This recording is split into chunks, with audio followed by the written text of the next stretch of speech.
ये सरकार घोषित करे चाहे ना करे, लेकिन भारत के 80 करोड़ जनता को हिंदू राष्ट्र लिखना प्रारंभ कर देना चाहिए। और ये धर्ममंच भारत सरकार से आग्रह करता है, अल्पमत में रहते हुए 3 तलाक के लिए 3 बार बिल आ सकता है। जो भरा नहीं है भावों से बहती जिसमें रसधार नहीं, वो हृदय नहीं है, पत्थर है जिसमें स्वदेश का प्यार नहीं, जिसमें हिंदू राष्ट्र का प्यार नहीं, जिसमें हिंदू राष्ट्र का प्यार नहीं। बस इन्हीं बातों।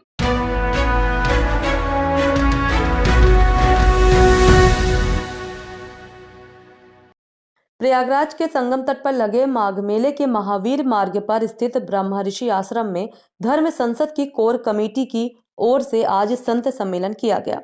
धर्म संसद के संयोजक स्वामी आनंद स्वरूप के नेतृत्व में संत सम्मेलन में भारी संख्या में संतों का जमावड़ा देखने को मिला।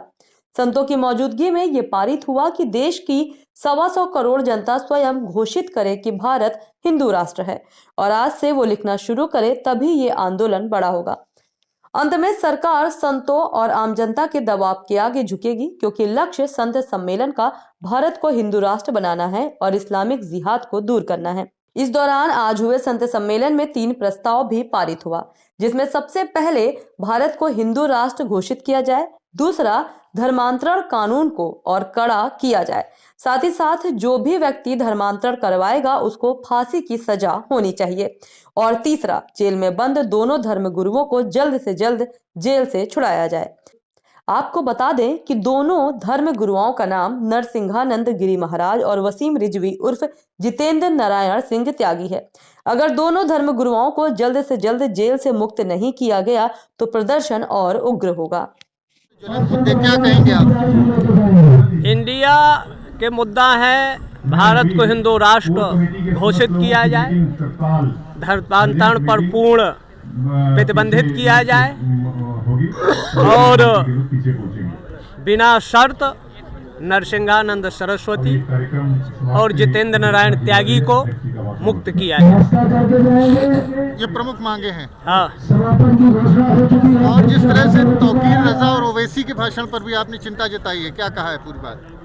ओवैसी की संसद सदस्यता रद्द किया जाना चाहिए और IPCPC के तहत जो उनका बयान असंसदीय अलोकतांत्रिक है उनको जेल में डाला जाना चाहिए। कानूनी कार्रवाई सख्त से सख्त उन पर होना चाहिए। धर्मांतरण के मुद्दे पर क्या विचार रहा? धर्मांतरण एक तरह से राष्ट्रांतरण है जी। देशद्रोह की श्रेणी में आता है। यहाँ के अशिक्षित, गरीब, वनवासी, गृहवासी, आदिवासियों को धर्मांतरण कराकर और इस देश के विरुद्ध खड़ा करना देशद्रोह की श्रेणी में आता है। उसके लिए भी अध्यादेश लाया जाना चाहिए, नियंत्रण होना चाहिए और ये जब प्रतिबंधित होगा तभी भारत भारत रहेगा। और जनसंख्या नीति भी लागू होना चाहिए।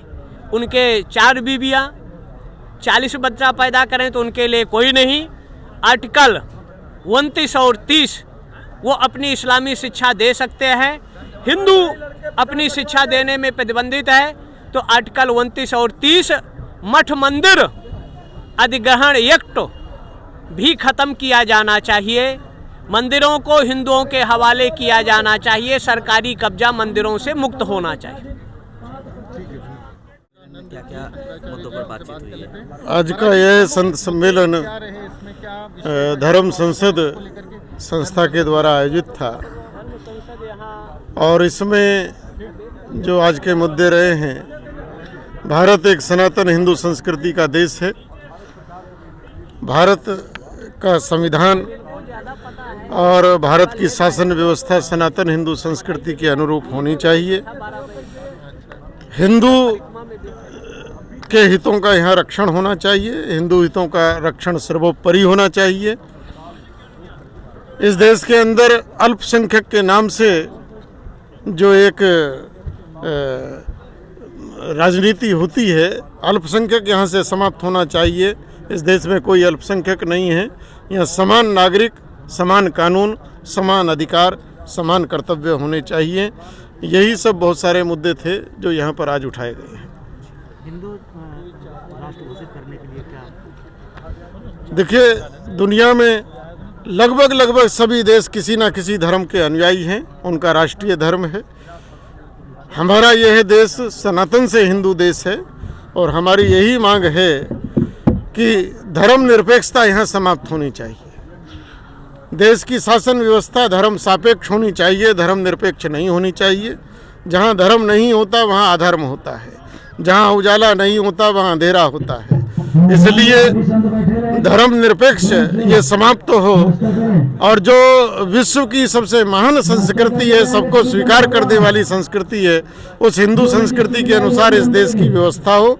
हिंदू राष्ट्र जब तक ये देश नहीं बनेगा तब तक इन सारी समस्याओं का समाधान नहीं हो पाएगा। हरिद्वार में धर्म संसद की एक कोर कमेटी बनी थी। जिस तरह से अंतर्राष्ट्रीय परिदृश्य पे इस धर्म संसद ने हिंदू समाज की पीड़ा को ले आया है, अमेरिका से लेकर के इजिप्ट, पाकिस्तान और तमाम अन्य जो देश हैं उसमें सम्मिलित हुए हैं। प्रयाग में हर माघ में मेला लगता है, उस मेले में संतों का सम्मेलन होता है। इस बार धर्म संसद संचालन समिति ने इस जो संत सम्मेलन है उसका आयोजन किया है। तमाम मंडलेश्वर, महामंडलेश्वर, आचार्य मंडलेश्वर और जगत गुरु शंकराचार्य इसमें सम्मिलित हुए हैं और एक धर्मादेश हुआ है कि भारत की 125 करोड़ जो हिंदू जनता है वह स्वयं घोषित करती है कि भारत हिंदू राष्ट्र है और आज से वो लिखना शुरू करे।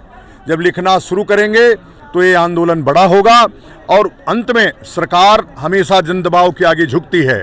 चूँकि लक्ष्य धर्म संसद का भारत को हिंदू राष्ट्र और जिहाद से मुक्ति है, उसी अभियान को आज हम लोगों ने इस धर्म सभा के माध्यम से, संत सभा के माध्यम से, संत सम्मेलन के माध्यम से 3 प्रस्ताव पारित किए हैं। 3 प्रस्ताव में कि भारत हिंदू राष्ट्र हम घोषित कर रहे हैं। प्रधानमंत्री को यह निर्देश दिया गया, धर्मादेश दिया गया कि उस तत्काल जो संवैधानिक भूल थी, जो पंथ निरपेक्ष राष्ट्र था, उसको हिंदू राष्ट्र घोषित करें और जो धर्मांतरण कानून है उसको और कड़ा किया जाए। धर्मांतरित करने वाले व्यक्ति के ऊपर फांसी की सज़ा उसको दिया जाए। और तीसरा, जो हमारे जेल में बंद 2 धर्म योद्धा हैं उनको 1 सप्ताह के अंदर अगर रिहा नहीं किया गया तो यह आंदोलन बहुत उग्र होगा और उग्र ही नहीं, यह परिणाम बहुत भयानक होगा। हो सकता है कि भगत सिंह का जिस तरह से असेंबली कांड हुआ वह इन 2 योद्धाओं का जेल जाना उसमें परिणत न हो जाए। यह सब 3 प्रस्ताव आज पारित किए गए हैं और 3 प्रस्ताव सरकार को उससे अवगत किया जाएगा। मीडिया के माध्यम से बताया गया है, सोशल मीडिया के माध्यम से पूरा संदेश जा ही रहा है। तो अभी जो कार्यक्रम चल रहा है देश भर में, अभी गांव-गांव धर्म संसद होगी। धर्म सम्मेलन में कौन-कौन संत शामिल हुए हैं? क्योंकि अभी आप कह रहे थे कि प्रशासन ने धर्म संसद का नाम बदलने के लिए कहा था कि आप संत सम्मेलन करिए, तो कौन-कौन से यहाँ पर? नहीं, प्रशासन ने कभी हमको धर्म संसद का नाम बदलने के लिए नहीं, बड़ा लिखा है आयोजक धर्म संसद संचालन समिति। ये देश प्रशासन के बाप का नहीं है और प्रशासन इस देश को, देश के धर्माचार्य इस देश को दिशा देते रहे, चलाते रहे और वही चलाएंगे। इस धर्म संसद के माध्यम से हमने एक नई दिशा देने का काम किया है। निश्चित रूप से जिनके लिए खतरे की घंटी है कि कहीं हमारी दुकान न बंद हो जाए, वो लोग इस षड्यंत्र में सम्मिलित हैं कि धर्म संत सम्मेलन फेल हो, लेकिन इस संत सम्मेलन अब तक का सबसे बड़ा संत सम्मेलन है। आपने देखा मंच पे तमाम वरिष्ठ संत महंतगण उपस्थित थे और उनके नेतृत्व में यह सभा की गई है। कल से रात से प्रशासन के लोग जिस प्रकार की प्रताड़ना दिए हैं, संतों को प्रताड़ित किए हैं कि नहीं ये धर्म। इस चैनल को देखने के लिए लाइक करें, सब्सक्राइब करें और बेल आइकन दबाना ना भूलें।